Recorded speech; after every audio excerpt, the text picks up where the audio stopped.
Question number 9. Lovely. You're all ready. Right. Okay. Diagram shows a triangle. Kyle is going to reflect the triangle on the x-axis. Here's the x-axis. So your first reflection, please, you need to put it there. We're reflecting it in the x-axis. Pencil and ruler if you can. You've only got a pen like Dave, make you do it neatly. Yeah. Lovely.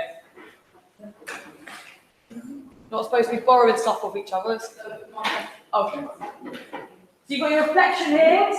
It's a square away, so make it a square away, and you're reflecting in the x-axis. Okay, that gets you a mark. This is quite a long question with a lot of steps, but just doing that does get you a mark. This is why we say, don't be scared by questions, have a go. Okay, he then reflects that triangle, put a little P on that one for me.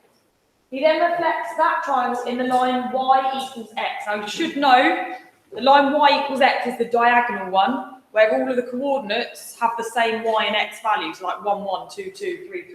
So that's the line y equals x. You'd be expected to know that. If it's going that way, it's y equals minus x, by the way, but that one's y equals x. We've got to reflect this triangle in this line. Now, if the line that you're reflecting in is diagonal, then you count diagonal squares.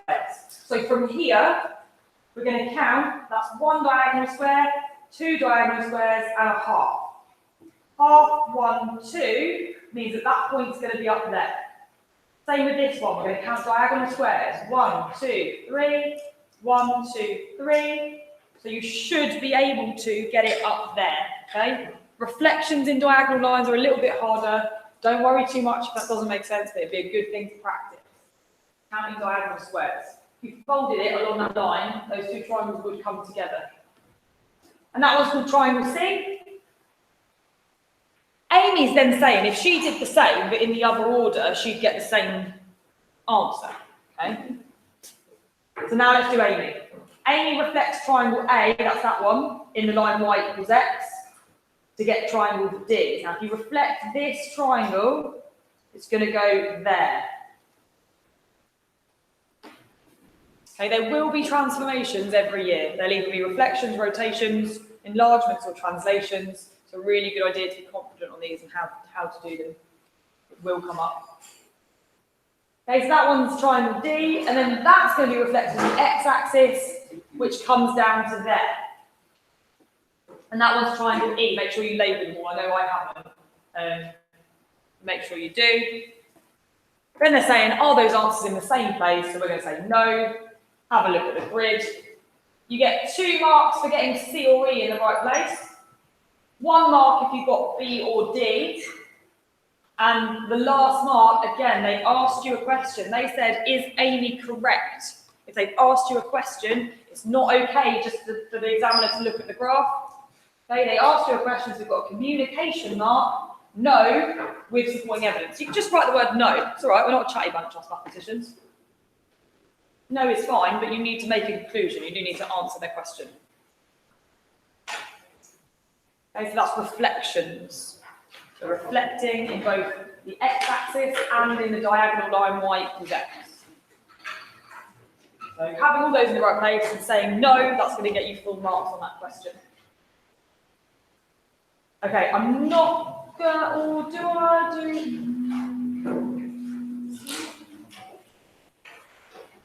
No, we did a bit of Santa Claus. I'm gonna skip that, yeah. Let's do the, oh yeah, not feeling that. Right, let's have a look at the Hegarty numbers here. I don't think you wrote them down the other ones, did you? So we'll go back and do that as well. I will put these PowerPoints on Frog for you all, so if you do want to go through more questions that I haven't gone through today, maybe not, then you can, I'll give you the PowerPoints. I'm going to go back and do a couple on the other paper and also just give you the Hegarty numbers. So, right, can you please, this is paper 2, can you go back to the beginning of paper 2, maybe in a different colour pen, or if you haven't got another colour pen, don't worry. We're just going to write the Hegarty numbers beside each question. So that's going to enable you after today to go home. If there was a particular question you're stuck on, go home, watch the video for that Hegarty, do the Hegarty questions, then come back to the exam question. Being 100% confident on these topics is going to be key. So, question number one, I'll read it. Question number one is 354 and 355. Which paper is this? Paper 2. Paper 2. Make sure you're on the right paper. So that was your probability question at the beginning, wasn't it? With your 0.31 in the gap. 354 and 355. Question number 2 was your ratio, fractions, percentage problem solving. Is that a cake? Lemon and chocolate cakes? No, I've got my paper confused. Anyway, whatever. 77, 333, 62, and 76. That was pink and theatre. Oh, yeah, you're right. We haven't had that lemon and chocolate cakes yet, have we? That's paper 3, I think. That was, you That was big. Yeah. 140, I think, was children who were in one section of theatre that work out how many different totals there. Yeah. Good. Question number 3, plans and elevations. That's 844.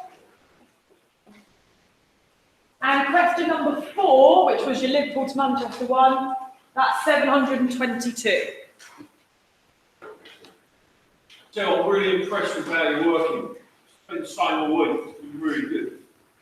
It's great to be in school, really. Nice, isn't it?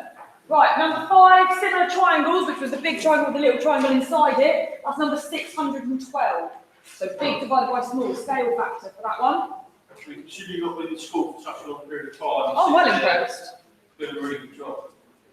Right. Number 6 was compound interest. That's number 94 on Hegarty. Number 7 was our error intervals. That's number 774 on Hegarty. Number 8 was cumulative frequency, 438.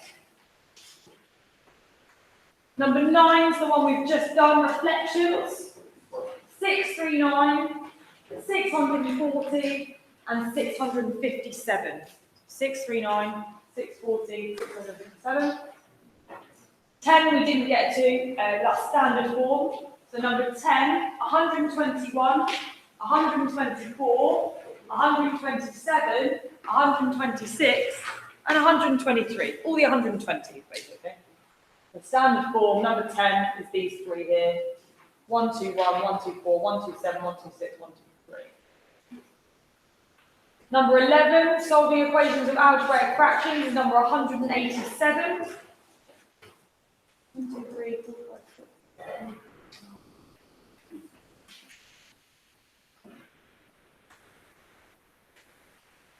40. So, right, so there is halfway, that's half marks. So if we're getting everything up to question 12 correct, that was a grade 7 on this paper.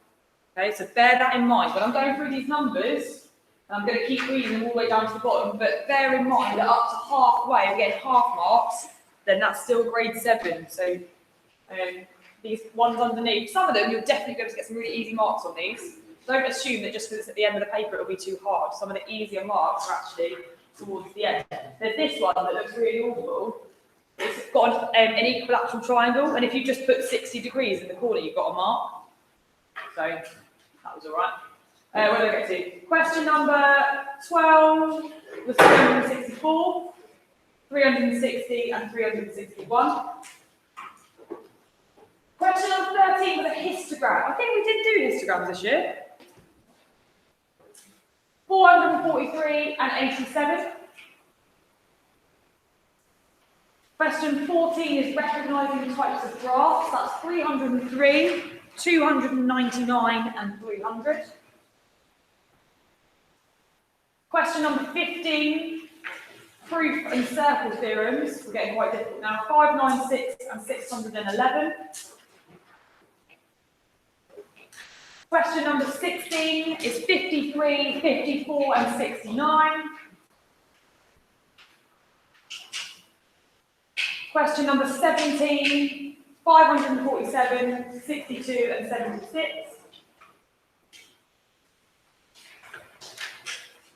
Question number 18, 798.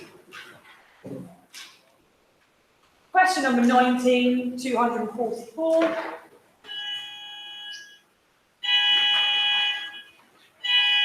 Question number 20, 260 and 890. Some of you did that with me on a Google Meet last week, estimating the gradient from a curve. So we drew a tangent, we made a triangle, we did rise divided by run. Some of you did that with me, 20B last week, 890 that is. Okay, you can do that in science, I think, some of you as well. Question number 21, Pythagoras' theorem, an area of rectangle, 501,554. Question number 22, Finn was really good at this, we did this in lesson. Nth term of a quadratic sequence. I'll go that one, Finn. Question number 22 is number 248. Sequences when it's got an n squared in it. And then 23 is number 320. Okay? I would focus your efforts on the first half of the paper, being really confident on those types of things that come up. The exams don't change that much. If you can answer questions about similar triangles, about compound interest, okay? If you've got that confidence when you open the page, you want to see a certain topic, that's what's going to stand you in good stead. Okay, I'll go back and do question 1 in a bit. Paper 3. So again, it's another hour and a half paper. It's 80 marks. They're all the same. This one, again, you're allowed your calculator for it. Got to the 13th of June on this one. So bearing in mind you've done your first exam in May, by the time this one comes around, you'll be well into the exams.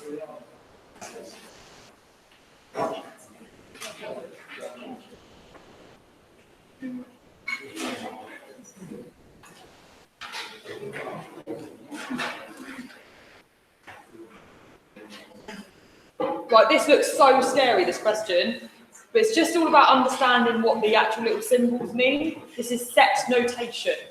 Okay, set notation.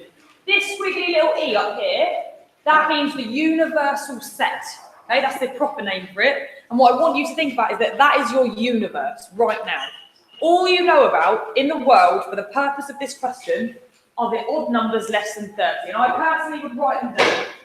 Okay, I appreciate I'm making you write a lot today, but hopefully this is going to help you. Odd numbers less than 30. That's your universe right now. That's everything you know about. Toby, have you not got a pen? Write it down, please. Odd numbers less than 30. That is your universe. If I was about to ask you about the number 2, you don't know what that is right now. For the whole purpose of this question, the number 2 does not exist to you because it is not an odd number less than 30. If set A was the factors of 10, your only factors of 10 that you could give me would be 1 and 5, because 2 does not exist in our universal set and 10 does not exist in our universal set. It's not in your universe, it doesn't exist for this question. If I was asking you about the factors of 10 for this question, you'd only be able to say 1 and 5, because they're also odd numbers less than 30, okay? Set A is 3, 9, 15, 21 and 27, and set B is 5, 15 and 25. First thing you need to do for a mark is put A on this circle and B on this circle, and that gets you 1 mark. I can also put 15 in the middle, and that gives me my second mark. So already out of 4, we've got 2 marks for labelling the circles, which we'd have to do anyway, doesn't make any sense otherwise, and putting 15 in the middle, because you can see that 15 is in A. It's like a club. Sets is like a club.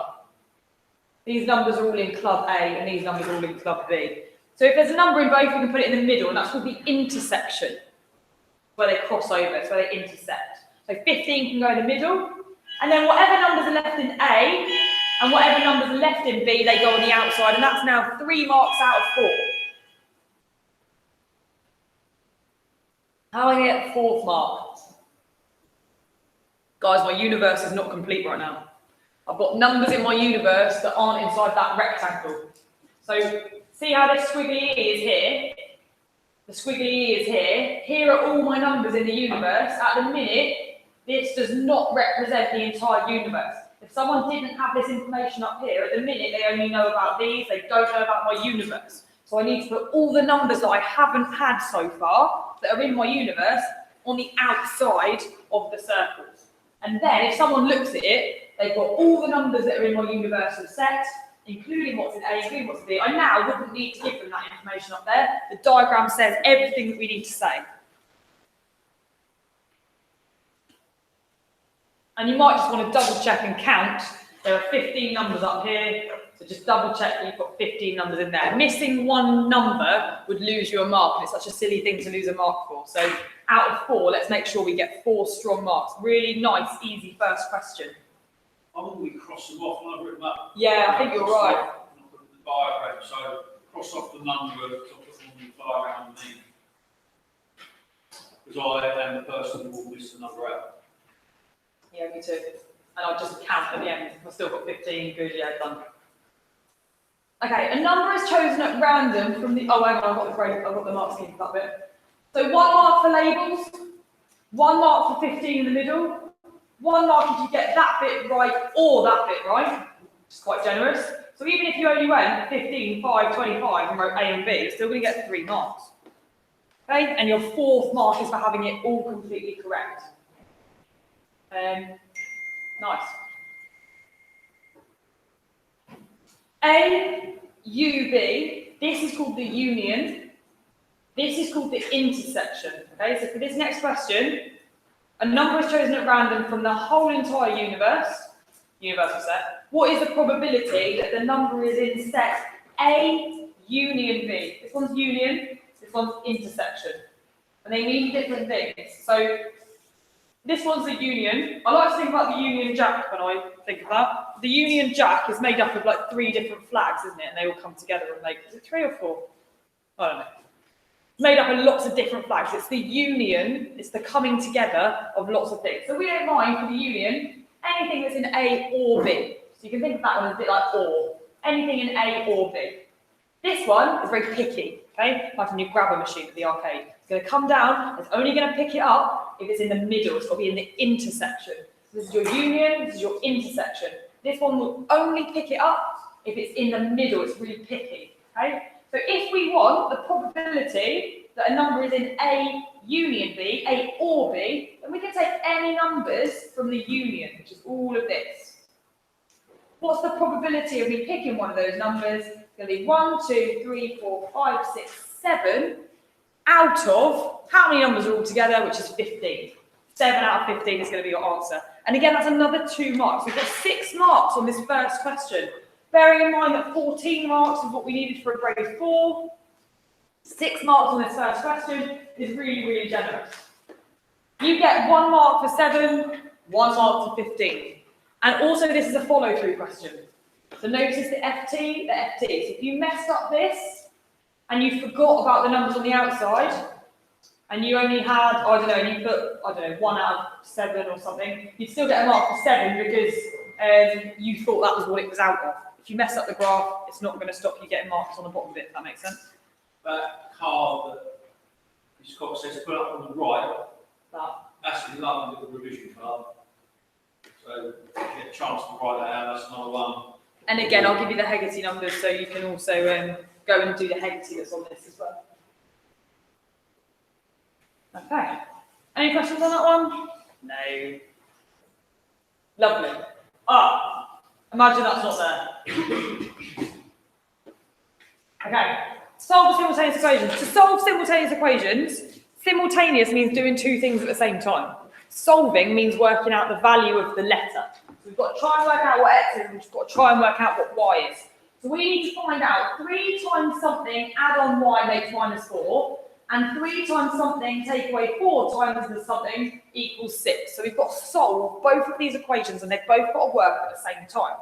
Now to do that, we either need to make the numbers in front of the x's the same, the coefficients of x's got to be the same, or the numbers in front of y are the same. Now I always say, make these numbers the same, because it goes wrong less often and it's a little bit easier. However, this question already has the x's the same, so I don't actually need to do anything. I've already got 3x and 3x. The reason we want to make them the same is because we then put a big line underneath and we turn it into a big sum, where those numbers can cancel out. I'm going to turn this into a sum. If the signs are the same, we subtract, same sign subtract, and we're going to add if they're different. Now you might be looking at these and thinking, well, there's a plus and a minus, so that's different. And this is why people go wrong on this question. I normally get people to make these numbers the same, we times everything up here by 4, so then they're the same, and you're looking at these signs, because people tend to look at these signs. If it's your 3x and your 3x that are the same, they do have the same sign. This is a positive 3, and this is a positive 3. So we're actually not looking at these, we're looking at the things that are the same. So if you've got 3x and 3x, they are both the same sign. They're both positive. So we're going to turn this into a big sum, I put a big line underneath it, and we're going to take away. I'll put a big line in and a take away. 3x take away 3x is 0. That's gone. There's no x's left anymore. And that's what we wanted to happen. We wanted to cancel out one of the letters. Y take away minus 4y is y minus 4y, which is y add 4y, which is how I've got 5y up there. Y minus 4y. And then minus 4 take away 6 is minus 10. So I've now got rid of one of the variables, which is helpful, because when I've had an x and a y, it's going to be really hard to solve it. Now I've just got a y to worry about. And if I want to know what y is, I can divide both sides by 5, so y is minus 2. So you need to cancel these out. We've done that, and that allowed us to work out what y is, and y is minus 2. Once you know what that is, we're going to put it back in. I don't care which of these you pick. Pick whichever one's easier. I think the top one looks easier, personally. So I'm going to take this minus 2 and I'm going to put it here. I now know that y is minus 2. So I've taken the top equation, I've just rewritten it here, but instead of y, I've put minus 2, because we now know that that's what y is. To get rid of this, add 2 to both sides. Add 2, add 2. 3x is minus 2, divide by 3, and x is minus 2/3. Quite a tricky question for number 2, I think. But again, if you've practiced your simultaneous equations, and it's a topic that you're really confident with, and you've done loads of them and you're really practicing, then you're going to turn the page and think, oh yes, simultaneous equations, I've practiced this loads. The more preparation you're putting in, the happier you're going to be to see it on the exam. What does SSS and AID mean? I know you said it already. Same sign, subtract. Yeah. So they were the same, and then add it different. And it has to be the one with the coefficients the same. Yeah. Yeah. So that's quite another good revision part for you.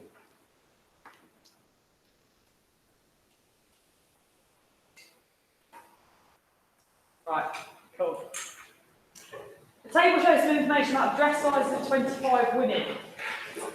So we've got 2 women that are a size 8. Hi, miss.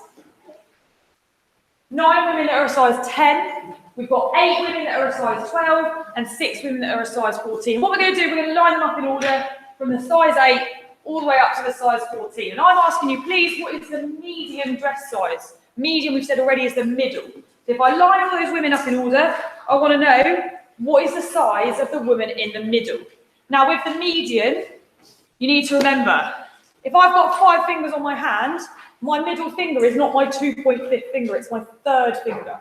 So to find the middle position, you want to add 1 and then half it. I've got 5 fingers, add 1 is 6, half of that is 3. So the middle position is always going to be your 3rd. If I have 10 fingers and I add 1, I get 11. Half of 11 is 5.5. So that tells me it's going to be between the 5th and the 6th. We're going to do that with this. You've got 25 women. So we're going to add 1 and half it. And that tells me that the middle woman is the 13th. You might, because there's not very many pieces of data, you might actually be able to work that out for yourself. You've got your 25 women. The 13th woman has 12 people on that side of her and 12 people on that side of her. Okay? So that's how you'd work it out. You'd add 1 and divide by 2. It's the 13th woman. And now we've got to work out what size that 13th woman would be. So the first 2 women are a size 8. They're all the way down there. Have I got to the 13th woman yet? No, I'm not there yet. Good. So I've then got 9 more women that are a size 10. 2 add 9 is 11, so I'm still not quite there yet. I then need to get to the size 12, and there's 8 of those, which is going to take me way past 13. So my 13th woman must be in this category. So we don't write 8, we write what size she is, and we're going to say she's a size 12. And that's going to get us a mark.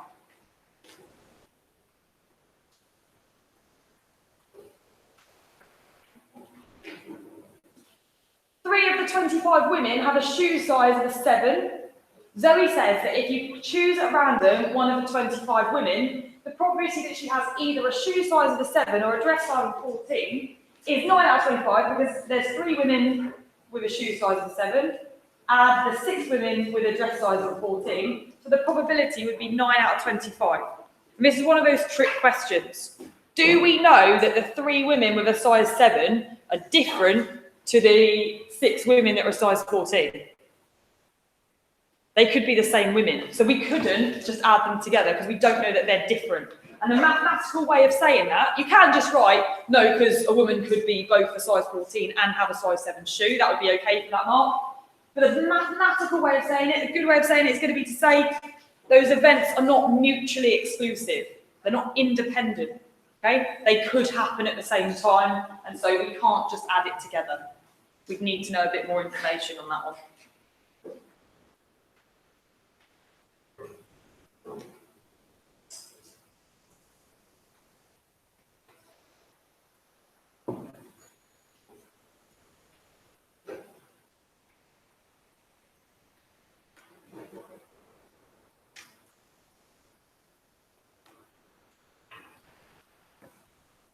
I don't like this question.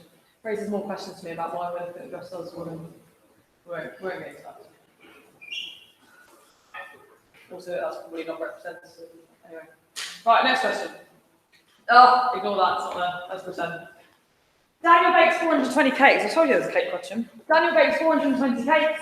He bakes only vanilla, banana, lemon, and chocolate cakes. 2/7 of the cakes are vanilla, 35% are banana, and the ratio of lemon to chocolate is 4 to 5. So we're going to work out the vanilla cakes first, then we're going to work out the banana cakes, and then whatever's left, we're going to share it in the ratio 4 to 5. So first thing we're going to do is 2/7 of 420. Now, if I didn't have a calculator, I would just do 420 divided by the bottom times by the top. But I do have a calculator. So my life's going to be nice and easy, and I can just type in 2/7 of, which is times in maths, 420. And that's 120. Divide by the bottom of 60, times by the top is 120. So we've got 120 vanilla cakes, and that has already got you a mark. Your second mark's going to be working out the number of banana cakes. Now you could do 10%, 10%, 10%, 5%. We've got a calculator. What decimal is equivalent to 35%? Okay, think back to compound interest. I know that 100%. They know that 100%. I bet they do. Do you reckon anyone will tell me? What's the decimal? What decimal? 35%. What's the decimal? What would you times by in your calculator? We did it. Remember the probability question? We had all the probabilities had to add up to a 1. Yeah. And I told you. Someone said it. Someone said it. Who said it? Yes, Letitia. Amazing. 0.35. So because you've got a calculator, you can just do 420 times 0.35. Or you can do 10%, 10%, 10%, 5%. It's entirely up to you, but that's going to be a little bit quicker because we've got a calculator, so you might as well use it. All done. That comes up a lot. Oh, so much. Just being able to work out percentages by just using the decimal, yeah, it comes up a lot in your exam. There we go. So we've got 120 vanilla, 147 banana. I'm going to add those two together, take it away from 420 to work out what's left, because then we've got to worry about our lemon and chocolate. So add them together, take it away, gives us 153 remaining cakes. And those cakes must be our lemon and chocolate ones. I don't know why I didn't draw the lines. I should have drawn the lines. So for lemon and chocolate, you might want to draw 4 little lines for lemon, dot, dot, 5 little lines for chocolate. And then we'd have to take the 153 and divide it into how many piles? 4 and 5. Come on, someone said it. Was that you? Yeah. Brilliant. Oh, someone said it, sir. Divide it into 9 little piles, yeah? So when you know how much you've got in each pile, you're going to times it by 4 to get the number of lemon, and times it by 5 to get the number of chocolate, and your answer is 68. Okay, so if you do 153 divided by 9, you get 17, and then 17 times 4, because you've got 4 little lines for lemon, is 68. Again, that's another 5-mark question. So you'll notice on all 3 of these papers, there's been this really generous 5-mark question around question 2, 3, 4. Okay, it's really worth persevering and trying on those questions just to get as many method marks as you can. Okay, we have 1 mark for this, 1 mark for this, 1 mark for this, 1 mark for this, and 1 mark for our answer, okay? So even if you only get a little bit of the way through, only if you don't, I mean, imagine you don't know how to do the fraction, but if you know how to do the percentage, that's still going to get you a mark. That's why we say in maths, don't leave anything blank, just have a go, you never know. Okay, 1 mark for vanilla, 1 mark for banana, 1 mark to find what's left, 1 mark for ratio, and 1 mark for your correct answer only. Good. Right, angles and polygons. To get how many degrees are inside a shape, you take away 2 from the number of sides. If I have a pentagon is a 5-sided shape. It's going to fit 3 triangles inside it. Okay, a 5-sided shape, a pentagon, fits 3 triangles inside it. So I do 3 times 180, and that tells me how many degrees is inside a pentagon. If I have a 10-sided shape, it fits 8 triangles inside it. So I do 8 times 180. If I have a hexagon, a 6-sided shape, I do 4 times 180. Okay, and that's going to tell you how many degrees are inside it. I've not seen a GCSE not ask you that at some point. Okay, so you would be expected to know, I think 1 year it was a pentagon, so you have to do 3 times 180. 1 year it was a hexagon, so you have to do 4 times 180 to say the total number of degrees inside a shape. So that's going to be helpful for this question. In the diagram, we've got A, B, B, C, and C, D are all 3 sides of a regular polygon. So this here is a polygon, which is a 2D straight-sided shape. We don't know how many sides it's got there. We've got a square here, and this is a part of a 12-sided polygon. So we wouldn't do it. They've done it because they don't want to take up loads of room, but you can carry on. You've got 12 sides on this. 4 sides here, which is a square. Can you go ahead and put a right angle here for me? I'm going to do that. I've got a right angle there. I need to work out this angle, and I need to work out this angle, and then I'm going to make 360, hopefully, because angles around a point, 360 degrees. We need to show that this is a hexagon up here. Okay. How many degrees in a 12-sided polygon? Okay. How many degrees in a 12-sided polygon?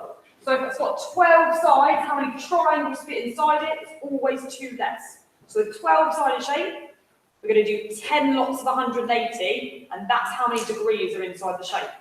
But do I want the total? Do I want all of the angles? I just want 1. I just want to know what that B is. So I'm going to write angle B is 10 lots of 180. 10 has just come because it's a 12-sided shape, and we take away 2 to get the number of triangles. 10 times 180, but I only want 1 angle, so I'm going to divide by 12, because there's 12 angles inside that shape.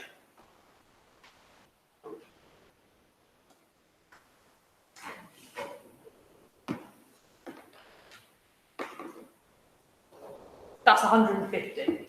So I now know that angle is 150 degrees. Now, Sir pointed out the other day, and he's right, there is a way of doing it with the exterior angle. The exterior angles always make 360, and I feel like it's quite hard for me to show it on here, so I'm just going to leave it, we'll do the interior way. So that's 150, and this we know is 90. What's left? Okay, so I've got 360 degrees around a point. I'm going to add together those 2 answers and take it away, which leaves me with 120. That means that must be 120, and now we're going to see if that's a hexagon or not. How many degrees in a hexagon? Well, it's a 6-sided shape, so 4 triangles fit inside it. 4 times 180 is 720, and when you divide that by 6, you get 120. So we knew it was 120 because that's what was left, and we know that a hexagon's 120 because we've worked that out, and therefore, yeah, it must be a hexagon. They've not asked us a question, so we don't need to write, yes, it is a hexagon. It's okay, we've shown our work. Okay? That's all about angles in polygons. Again, I'll give you the Haggerty numbers in a bit. The reason I go for the exterior angle is because I always think about walking around the outside of the shape. When you walk around the outside of the shape, you're going to go through 360 degrees. So if you do 360 divided by 12, it's 12 a turn. So if I'm walking around the regular 12-sided polygon on a turn, I will turn 12 times, and every time I turn will be an equal amount. So 360 divided by 12 gives you the exterior angle, which is 30 degrees. Then that will then tell you what the interior angle is, which is 150. Because the interior and the exterior always makes 180. Why do I do it like that? Because my teacher at school made me walk around a hexagon, something like that, and said, how many degrees can you walk around? And I went, well, from 60, well, how many turns, and we learned it like that. That's why, that's for me. And then I think sometimes they say you're a learner that likes to do something physical. But, I'm going to skip this one and go back to question 1 now. Skip that one. Let's do 7. Let's do 7.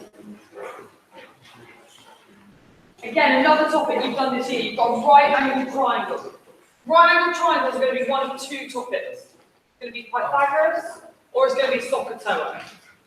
This question is a SOHCAHTOA question because it has an angle involved.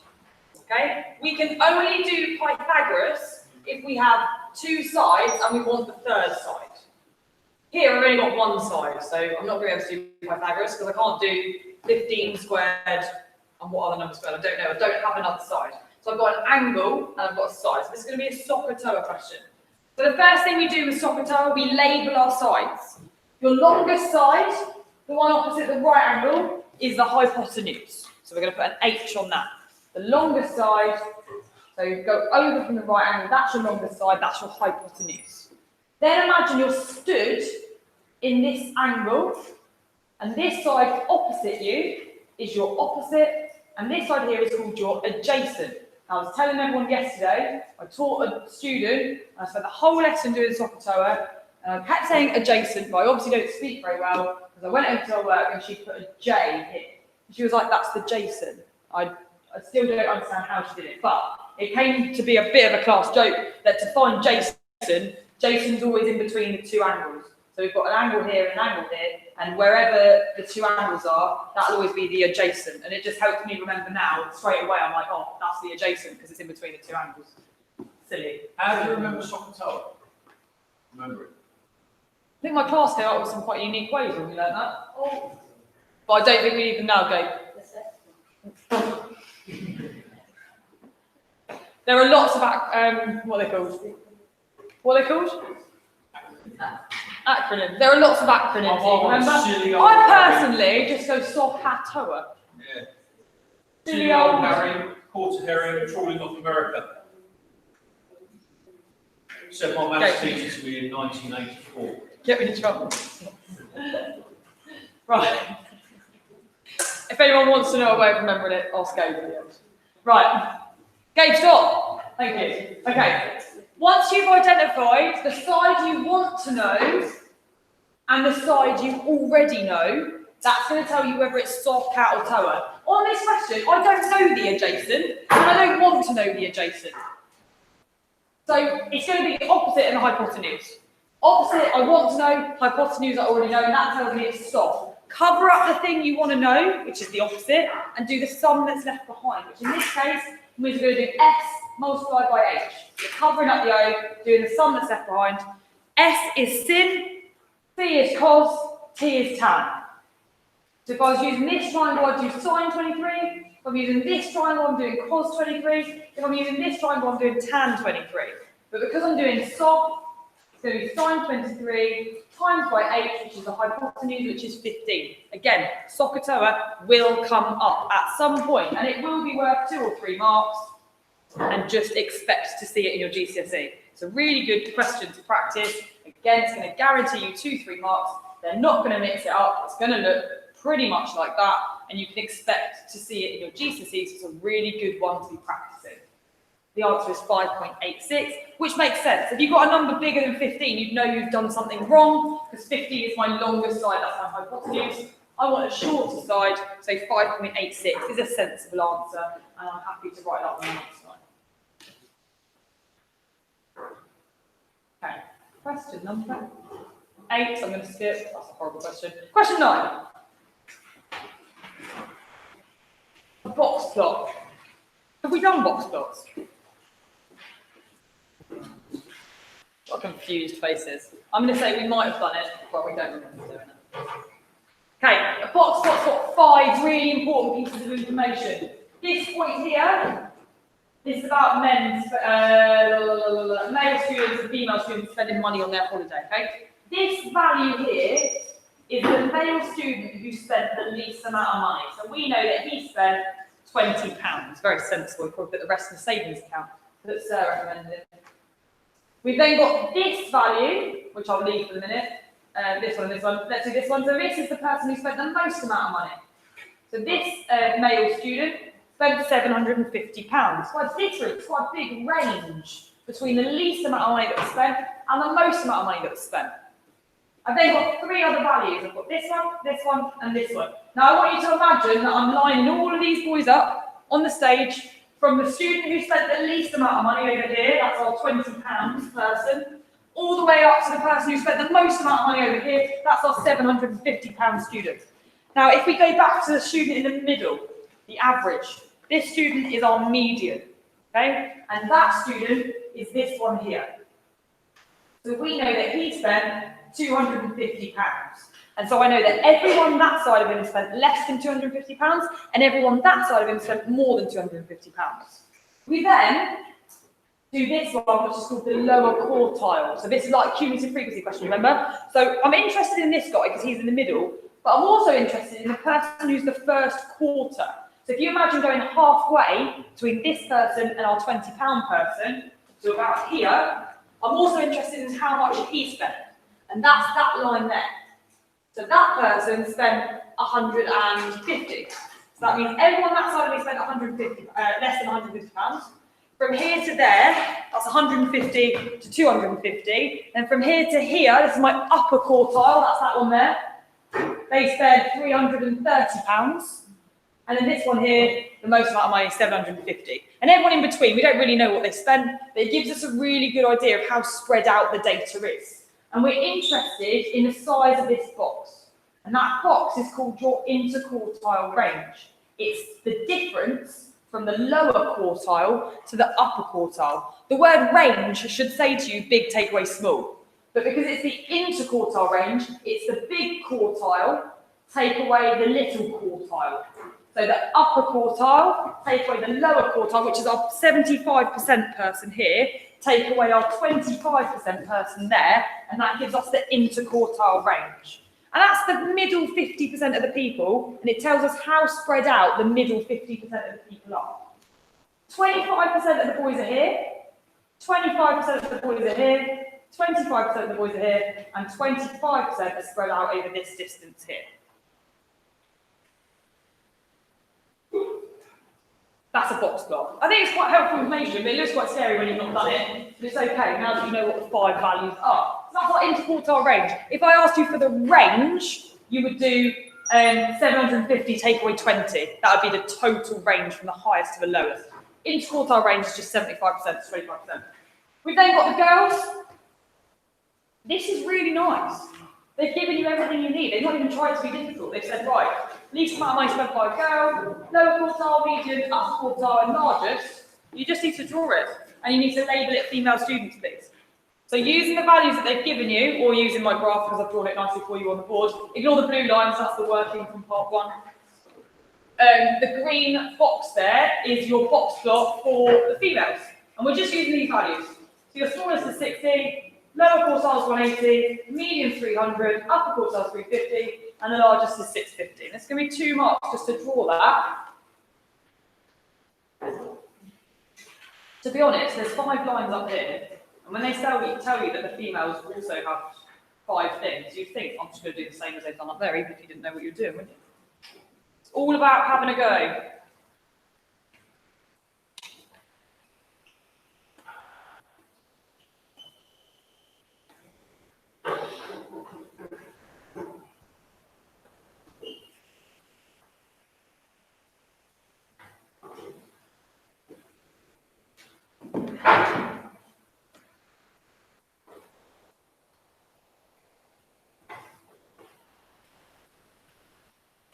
The next part then says, the box plot shows that the female students spent more money than the male students. Is Chris correct? Okay, so for this bit, we need to say, on average, the girls spent £300, which is more than the boys, whose median was 250. So you're saying, yes, I agree, because the median for the girls, brackets 300, is bigger than the median for the boys, brackets 250. Okay, so that's like this. The female students have a greater median than the male students. The medians are 250 and 300. So I would say the median for the girls, brackets 300, is bigger than the median for the boys, brackets 250. Okay, it must be relevant to the question. You must talk about the fact the girls have one, the boys have the other. Greater median, median, on average, more money, blah, blah, blah, blah, blah. Again, that's a communication mark, okay? So it's assessing your ability to show what's happening in words.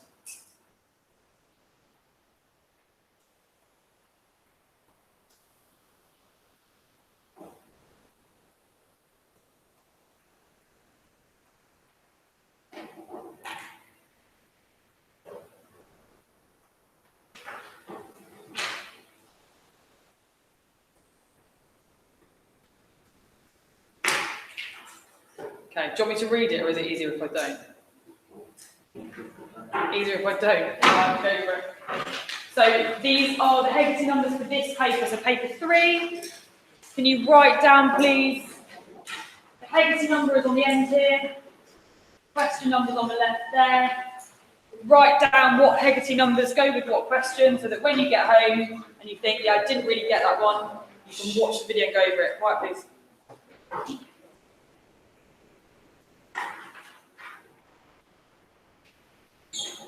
Okay, writing down the Hegarty numbers, please.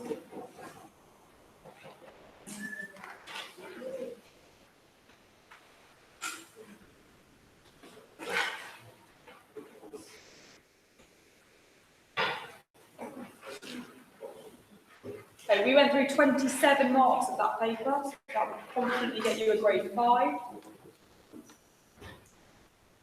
If you could do everything that we did today, but I would expect that there will be more questions later on that you guys would have been able to do. Okay, so don't just think that's all I can do.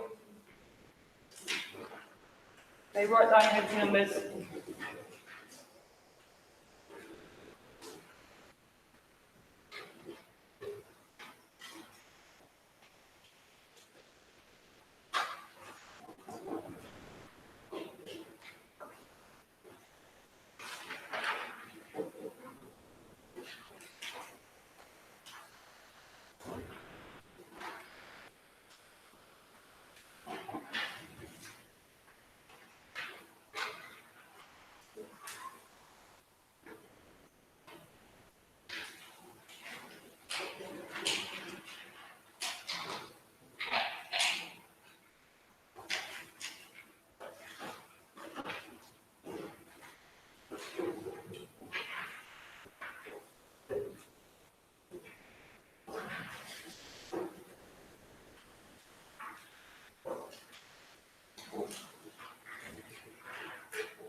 Okay, so you might want to have a plan with these. Sarah made a really good point yesterday, but there's a lot of Hegarty. I must have given you 60. Well, I'll give you paper 1 ones next, but we'll have given you like 60 at least Hegarty numbers, or maybe more like 100 actually, probably by the time you leave here today.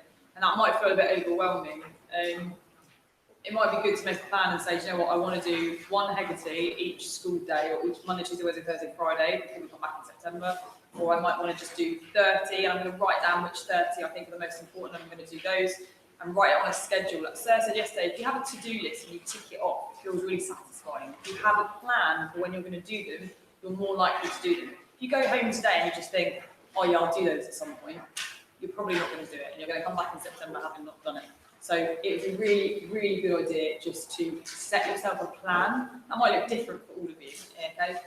But it'd be a really good idea to have a plan of when you're going to do these, and whether you're going to come back to the paper and redo the paper. The papers themselves are from a website called Maths Made Easy. And again, I'll probably upload them on the blog as well. And you can download the mark schemes, you can download the work solutions, you can download the blank papers again if you want to have another go. After you've done the Hegarty's, you might want to sit at home and do this exam. Give yourself an hour and a half to do it and just see how many marks you would get, okay? This is all about you preparing. How do you want to feel when you open your maths exam? Do you want to open it and think, yes, I've done this topic, and I've done this topic, and I've done this topic. Okay, there are lots of topics that came up today that come up every year. Cumulative frequency, Pythagoras, cumulative trigonometry. There's so many that come up every single year, and you're going to have to do probability. You're going to have to do a question about the angles in polygons. Okay, so just being prepared, Toby, is a good idea. Okay, let me go back to. I'll just show you the grade values again while we're here before I go back to the beginning. So over the 3 papers, you would add together your scores. I would hope all of you in here would be aiming for a grade 6 at least. I think that all of you in here are capable of doing that. Okay, that's why you're doing the higher paper, because on the foundation paper you can only get up to a grade 5. So we would like ideally for you to be reaching for that grade 6 if you can. Okay, and that would be 32 marks on each paper. Okay, 32 marks on each paper. To be really confident on the first half of the paper, but also try and pick up as many marks as you can. That would be amazing. Obviously, grade boundaries change every year. I'm not saying it's going to be 32 every year, but it will obviously reflect the difficulty of the paper. Okay, let's go back to. Might be easier if I do a computer right now. Let's go back and give you the Hegarty numbers for paper 1, please. So if you just go back to paper 1. Down.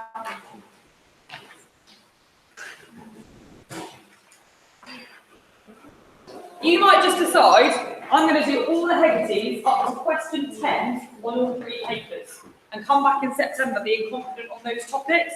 That would be an amazing plan. Amazing plan.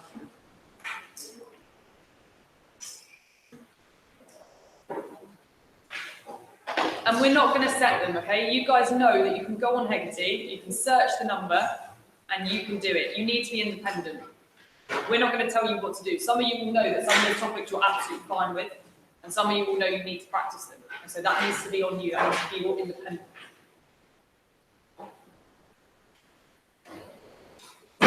What I probably will do is make a mark book on Hegarty of all of the numbers that I've given you today and see who's done what when we come back in September.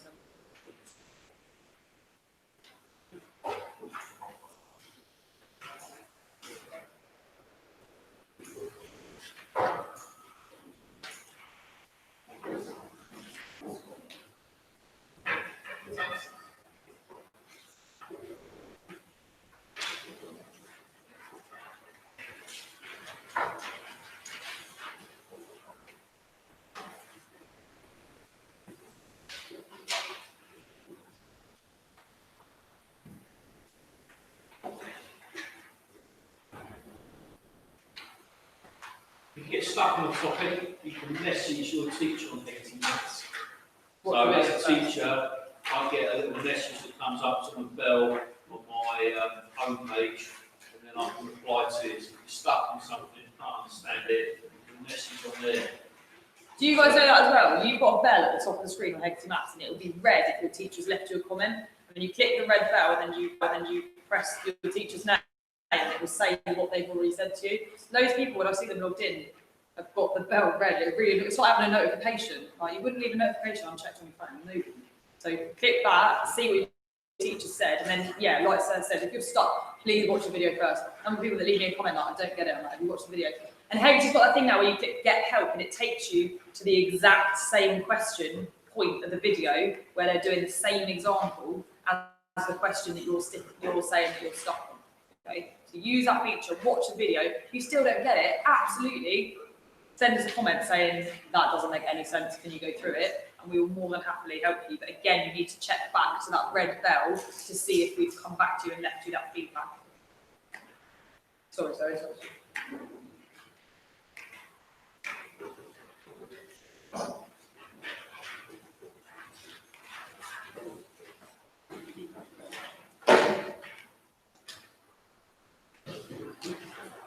I have to say, well done today. They've been incredible. Yeah, amazing. It's a lot to ask to sit here for 3 hours and do this. So. Yeah, it's really good. Hopefully you found it helpful. If you think of anything after today that you wish I'd gone through more, or you think, oh, it would have been helpful to have this, please just drop me an email. It's coxedh@bishopluffer.org.uk.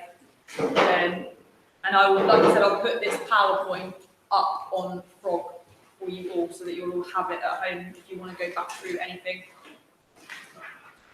Is there anything